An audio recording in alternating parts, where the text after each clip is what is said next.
Hello दोस्तों, आपने अभी नई प्रॉपर्टी परचेज की है और वो प्रॉपर्टी में इलेक्ट्रिसिटी बिल जो है वो टाटा पावर का आता है, या फिर आप एग्जिस्टिंग कस्टमर है और आप किसी फैमिली मेंबर के नाम के थ्रू दूसरे फैमिली मेंबर में नाम ट्रांसफर कराना चाहते हैं, या कोई ऐसा कारण बन गया है जिसमें आप इलेक्ट्रिसिटी में आप नेम चेंज कराना चाहते हो दोस्तों, तो ये वीडियो आपके लिए रहने वाली है।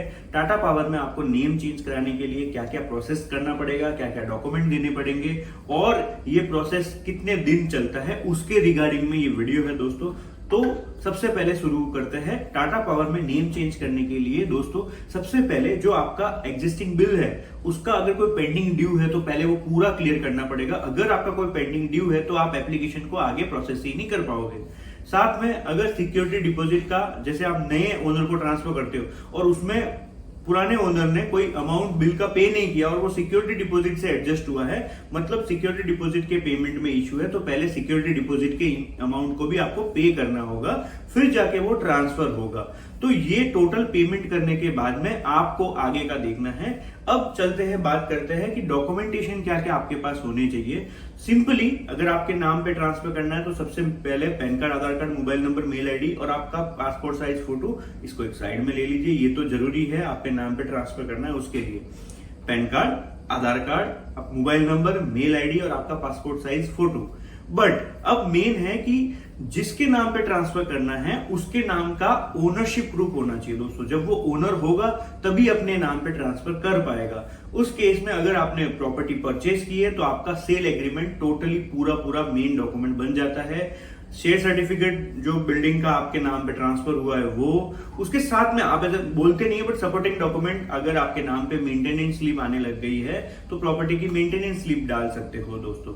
अब सिक्योरिटी डिपॉजिट ट्रांसफर करने के लिए मैंडेटरी है कि आपको जो उनका स्पेसिफिक एनओसी का फॉर्मेट है, उस एनओसी के फॉर्मेट में ओल्ड ओनर के साइन के थ्रू वो आपको प्रॉपर्टी जो है वो एनओसी जो है वो सबमिट आपको करनी पड़ेगी दोस्तों। ये सब डॉक्यूमेंट को आपको अटैच करना है। वो वैसे मैं प्रोसेस पूरा बताने वाला हूं कि क्या क्या डॉक्यूमेंट कैसे कैसे आपको अपलोड करने हैं। अगर फैमिली मेंबर के थ्रू ट्रांसफर होती है दोस्तों तो जो कोई डीड है या एग्रीमेंट है, अगर डेथ के केस में डेथ सर्टिफिकेट हो गया, ये सब चीजें आपको जो है वो सबमिट करनी है। यहाँ पे एक चीज ध्यान रखनी है दोस्तों, अगर आपको डॉक्यूमेंटेशन का कोई कंफ्यूजन है कि मेरे ये डॉक्यूमेंट अप्रूव होंगे कि नहीं है, तो जैसे ही आप टाटा पावर में एप्लीकेशन सबमिट कर लोगे, इनकेस अगर कोई डिस्क्रिपेंसी हुई या एडिशनल डॉक्यूमेंट की रिक्वायरमेंट हुई तो प्रॉपरली मेल आएगा उनमें, और मेल के नीचे उनका कॉन्टेक्ट नंबर भी होगा कि सर आप कॉल कर लीजिए हमको और बता दीजिए कि क्या क्या डॉक्यूमेंट, मतलब आपका डॉक्यूमेंट जो है आपके पास क्या पेंडिंग है या कौन से डॉक्यूमेंट और एडिशनली आप जमा करा सकते हो। तो अगर आपके पास अधूरे डॉक्यूमेंट है तो भी एक बार आप एप्लीकेशन को है प्रोसेस कर लीजिए, उसके बाद वो मेल टू आपको कम्युनिकेशन करेंगे और उससे आपका प्रोसेस सॉल्व हो जाएगा।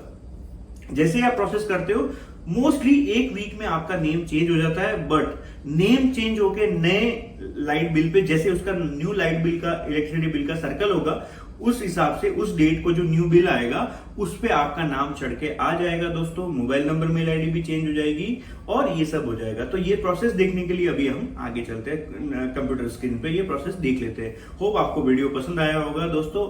बहुत लाइक कीजिए, सब्सक्राइब कीजिए। सबसे पहले टाटा पावर नेम चेंज जो है गूगल पे टाइप करना है। उसके बाद में ये सेकंड वाली website connection related service Tata power DDL, इसको आप ओके करना है। टाटा पावर DDL में आप लॉगिन में जाएंगे, लॉगिन में जाके आपको कस्टमर लॉगिन में ओके करना है। उसके बाद में आपकी जो कस्टमर आईडी है या कस्टमर आइडेंटिफिकेशन नंबर है उसको पुट करना है। जैसे पुट करोगे आपको ये प्रोफाइल ओपन हो जाएगी। उस प्रोफाइल में उसके बाद में आपको सर्विसेज में जाना है, न्यू रिक्वेस्ट में जाना है। न्यू रिक्वेस्ट में जाने के बाद में आपके सामने इस टाइप का सरफेस ओपन हो जाएगा। आपको नीचे स्क्रॉल करना है जिसमें चेंज ओवर कनेक्शन और ये सब डिटेल्स है। अब बाकी की डिटेल्स भी यहाँ से देख सकते हो। हम आपको नेम चेंज के लिए ओके करना है, अप्लाई कर देना है। यहाँ पे आपका जो एग्जिस्टिंग कस्टमर नंबर, क्योंकि आपने लॉगिन कर लिया तो ऑटोमेटिकली आ जाएगा। फिर आपको यहाँ पे सबमिट करना है। सबमिट करने के बाद में आपकी डिटेल्स जो है देखो स्क्रीन पे आ जाएगी। उसके बाद में ये जो ओल्ड ओनर है, जो एग्जिस्टिंग ओनर है, उनकी डिटेल्स आएगी। अब आपको जो है new applicant, second applicant name, अगर एक ही एप्लीकेंट है तो आप दोनों में एक ही नाम डाल सकते हो।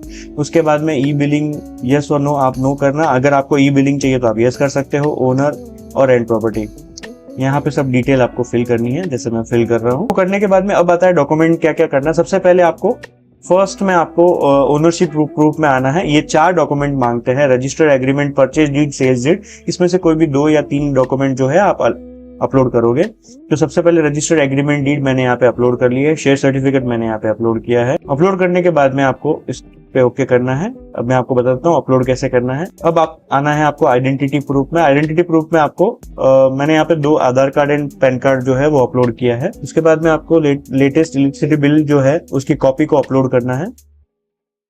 यहाँ पे एक ही ऑप्शन है। वो पे करने के बाद आपको एनओसी, ये नो ऑब्जेक्शन सर्टिफिकेट जो है वो जो एग्जिस्टिंग ओनर है, जो प्रीवियस ओनर है, उससे लेना पड़ेगा। उसका फॉर्मेट मैं आपको डिस्क्रिप्शन में डाल दूंगा। इमेज ऑफ द सिग्नेचर मैंने पहले वीडियो के स्टार्टिंग में आपको बोला था, वो जो इमेज ऑफ सिग्नेचर है आपको अभी अपने यहाँ से अपलोड करना है। अदर डॉक्यूमेंट में कुछ नहीं डालना है और आपको सेव एंड अपलोड करना है। ये सिंपल सा प्रोसेस है। इसके लिए कोई स्पेसिफिक चार्जेस नहीं लगता, 0 फीस पे आपको अपलोड करोगे और विद इन 24 to 48 आवर्स में उसका रिवर्ट आ जाएगा। इनकेस अगर उनको एडिशनल डॉक्यूमेंट चाहिए तो उसके रिगार्डिंग आ जाएगा। इनकेस अगर उनको डॉक्यूमेंट नहीं चाहिए और आपका नेम अप्रूव हो जाएगा तो उसके रिगार्डिंग भी आपको कंफर्मेशन आ जाएगा।